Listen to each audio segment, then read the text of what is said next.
With Jurassic World Evolution 3 right around the corner, I felt that there was no better time than now to go through and make a list of the top 10 things that I hope to see in the upcoming game. Details about this game should be coming right around the corner, so without any further ado, let's get right into it. Number 1. Enhanced behaviors. Now there are a lot of different behaviors that I would like to see enhanced, so bear with me for a moment. Having enhanced behaviors such as the ability for animals to walk and swim, perform better hunting sequences, and other things of that nature would just be absolutely incredible. I know it probably sounds silly to ask for animals to have the ability to walk, but yes, whether you've noticed it or not, we do actually have animals in the game that lack the ability to walk. And I'm not even talking about the aquatic creatures. The pterosaurs are only able to navigate their enclosures by flying around. Their release animations are the only time that you will ever actually see them walking around, and this can kind of lead to some unnatural looking interactions as they must take off and fly around even if they only want to move over like 5 feet to the side. And this can already be especially odd since the aviaries still feel like they're generally pretty small and cramped unless you're working with one of the smaller species, because being in that small space, it just feels unnatural to fly around. In addition to this, our terrestrial creatures lack the ability to swim. If we could add deeper bodies of water that our animals can then fully swim or wade through, then this could be really cool. If we could implement these things as well as have proper herding and better pack behaviors, then our dinosaurs might begin to feel more like real animals. The game does technically have herding and pack hunting, but it just still feels like it's a little bit clunky and poorly executed. Go ahead and picture a large dinosaur migration in your mind, and now look at Jurassic World Evolution. You will never actually see these large migratory groups of herbivores traveling across your park in the same way that you're probably imagining them. Instead, what we see are small groups of dinosaurs that might be somewhat near each other, but they're all kind of acting independently and doing their own thing. There's no group goals such as group resting times, feeding times, or migrations to new territories. And if you go and look at the Evolution 2 modding forum, Mr. Sagaka Triangles made a mod called Behavior Overhaul that actually does an excellent job at improving on these. And if he can do it, then surely Frontier can also do it. In addition to this, if we could have male and female dinosaurs to implement dinosaur breeding, then that would be so incredible for so many reasons. Simply having a dinosaur with a status of like this one's a male or this one's a female, if you have both, then that can enable breeding to occur.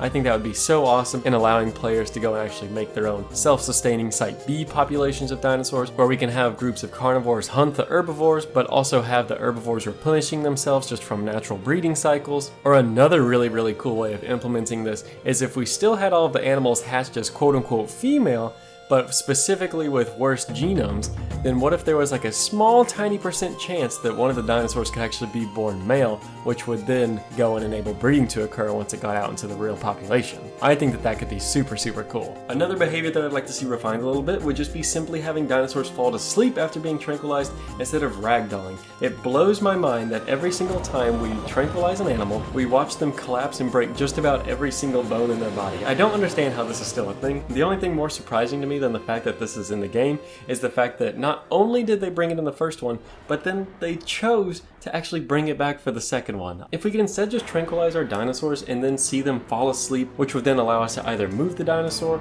or just have a certain amount of time pass before the tranquilizing effect wear off and then it wakes up on its own, then that would be how I would ideally do it. Number 2 on our list is what I like to call the Great Overlap. If we could have the ability for all 3 of our dinosaur types to interact seamlessly, for example, being able to have our terrestrial animals' water supply transitions directly into our aquatic zones, then this would allow for the animals from these environments to interact, and if not in a dynamic way, then at least with a few canned animations. Like, just imagine if one of our dinosaurs was out taking a drink of water, and then bam, like all of a sudden a massive Tylosaurus just comes up and snatches it up. I think that this is something that should happen extremely rarely, both for the sake of not losing all of our dinosaurs within the first 30 minutes of building an enclosure, but also to keep these events rare and exciting to see. Having this overlap I think would be so incredible, but if that is just too much to ask for, then at the very least I would like to see aquatic pools where you can design custom shapes instead of having these very limited modular lagoons. With the way that the game is made right now, it's just straight up impossible to actually create the Jurassic World lagoon that we see in the 2015 film. You can get a rough oval shape, but you'll never actually be able to recreate the pool that we see in the film, as I'll show you in some of these pictures here. So if we could have the ability to create lagoon shapes in the exact same way that we can create finch shapes, then I think that that would be incredible. I don't know how hard that is to do,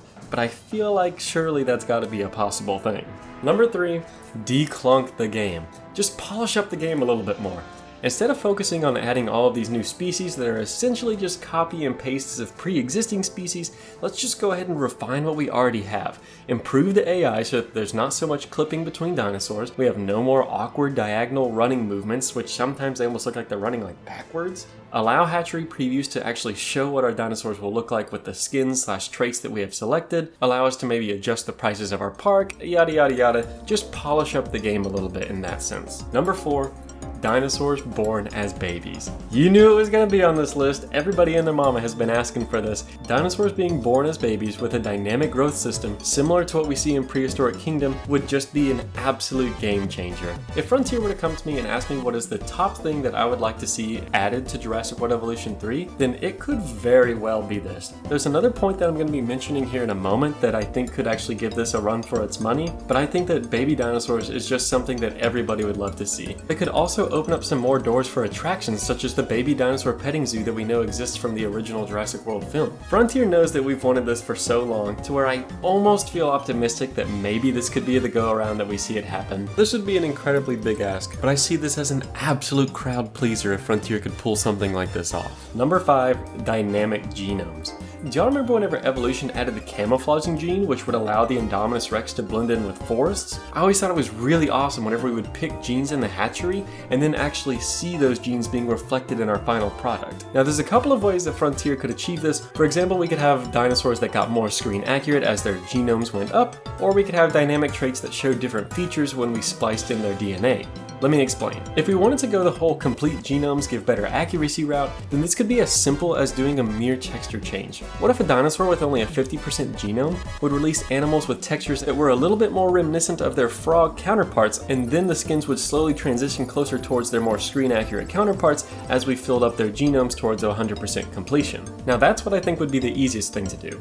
And as cool as that might be, let's go ahead and take it up a notch. If we wanted to go a more complicated route, then just imagine if Frontier implemented slightly tweaked models and textures for certain thresholds. Now what I mean by this is let's go ahead and break it into 3 tiers. Let's have a 50% version, 75% version, and 90% version. So now how does this tier system work? There was this trend a while back, at least in my feed, where people would make these really awesome drawings of dinosaurs and then they would alter the drawings to show what they might look like with more or less of a pure genome. Go ahead and take a look at this middle picture on screen now. In the very middle you'll see that we have our classic Jurassic Park T-Rex. Above that we have a paleo-accurate T-Rex. And then below that you can see we have another version of a T-Rex that seems to be lacking a bit more of those Tyrannosaur sort of qualities to it. It looks like there's just a few more genes that are being filled in with those like frog or lizard or crocodile sort of DNA sequences in there, which makes it look a little bit more like the V-Rex or something from like Kong Skull Island. What I'm proposing Frontier should do that would be really cool is whenever we first unlock a dinosaur at our 50%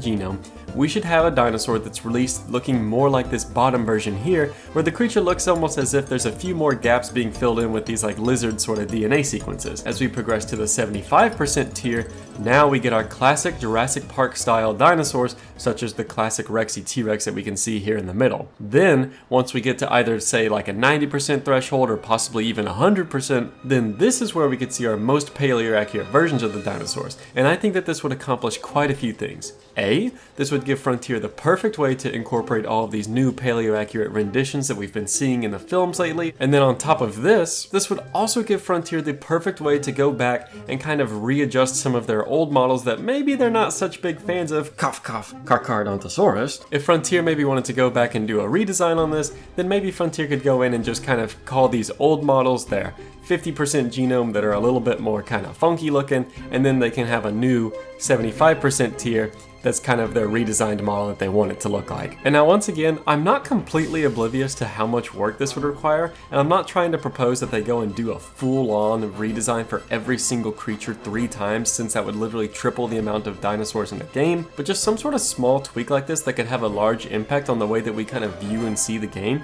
then I think that that would be something that would be really neat. I also think it would be extremely important to allow players to go back if they want to. Say we get to 100% genome, you should still be able to release your 75 and 50% genomes if you're interested in doing that. This would allow players to go and unlock their 100% genome Spinosaurus if they want to, but also still be able to go back and release their classic Jurassic Park 3 Spinosaurus that we all know and love. Now I know we've been on this topic for a while, but let's go ahead and tie this all back to our original purpose. What if whenever we applied certain genes to our dinosaurs, we could see subtle little tweaks in the appearance of them. For example, if we wanted to add some avian genes, well then boom, now they have some proto-feathers on their head. Wanted to add the increased defense? Well then now maybe all of a sudden your dinosaur will feature more of these armored scoots along their back. And again, these could be simple texture overlays that I don't think would be all that hard to implement. You could go so far as to make this a full-on model change, but I realistically just don't see Frontier doing this for every possible gene modification. And again, I think that this should go ahead and be a toggleable feature so that if we want to, we can have highly rated dinosaurs that still look like our classic ones that we know and love. Number 6. The economy adjustment. I think I might have actually mentioned this back whenever I was making a wish list for Jurassic World Evolution 2, but I do still believe that we need to be able to adjust the game's economy by allowing for more long-term goals. After the initial challenge of starting off your park, money is generally pretty easy to come by and it's basically impossible to run out. An easy solution to this would just be to have more accurate dinosaur prices. The Indoraptor that we see in the film goes for $43 million.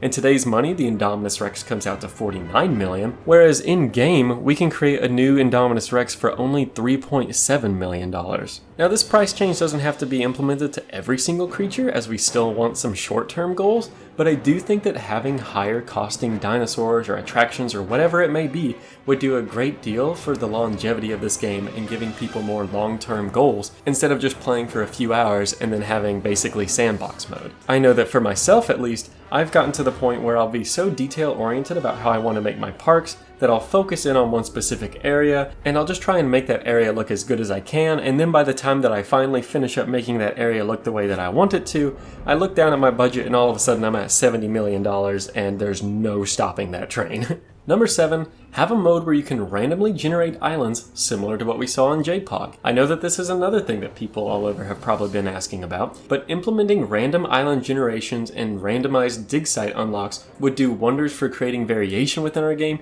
which would then lead to greater replayability. Number 8, bring in additional attractions. Keeping in the theme of JPOG, I think that we need to bring in old attractions similar to those that we saw in JPOG. Now I do actually have faith that this is a feature that we might actually see implemented to some extent. It really just depends on whether or not the Rex/Dilo scene that we've theorized about from the trailer is actually going to be the river raft scene that we know of from the novel. If this does end up turning into the whole T-Rex river raft scene, then I think that there's no way that Frontier could possibly go without implementing a river raft cruise of some sort. But regardless of whether that is what this scene is going to be or not, I think that Frontier should 100% add a feature like this. Number 9, better building features. For a sandbox game that's all about building your dream park, we need to have as many creative tools as possible.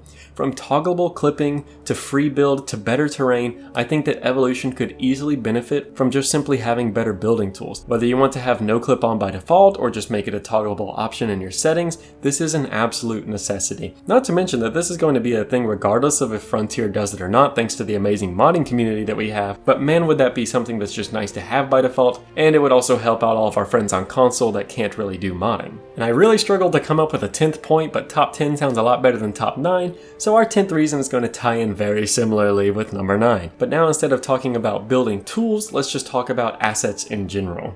And that's implementing more film decorations. Whether it be the little petting zoos that we talked about before, adding in the Packy Arena, the T-Rex Kingdom, or adding in the water park that we know exists in the film. I think that Frontier needs to go in and just add in a few more decorations and buildings that we see from the films, because as it is right now, if you want to go in Jurassic World Evolution and recreate one of the parks, you can do that, but it's not going to be perfect. There's going to be a lot of things missing. You can get by for the most part, but you just will never be able to get a truly accurate recreation. In addition to this, they should also allow us to use all of the buildings, all the decorations in our sandbox modes. So basically, if an asset exists, whether it's from Jurassic World Evolution 1, Jurassic World Evolution 2, or now Jurassic World Evolution 3, let us use it. Go ahead and just give us access to all of those different things whenever we're in our sandbox modes. With that being said, these have been my top 10 things that I hope Frontier adds in the new Jurassic World Evolution 3. Let me know what you think down below. Do you agree with me? Do you disagree? Is there anything on my list that you think I missed that you would like to see incorporated into the game? Or maybe did I point out something that you never had thought about but you would really love to see implemented as well? Let me know down below. I'd be happy to hear your guys' thoughts. And until next time, thanks for watching. Bye bye.